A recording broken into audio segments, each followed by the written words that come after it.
namin. Pagkapasok namin, nagsasalang kami ng lechon manok, tsaka liampo. Yan. Kasama ko sa trabaho, ginagawa namin. Naghihintay lang kami ng customer na darating. Yan. Dito lang kami sa guys, sa Sulana Sea Oil. Yan.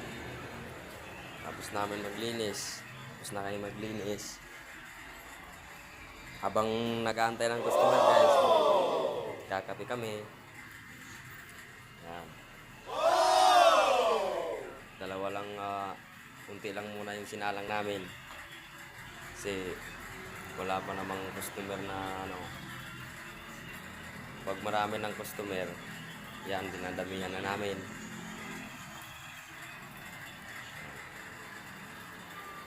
Pasilpon-silpon lang guys yung kasama ko. Wala pa namang customer. Ano? Yan.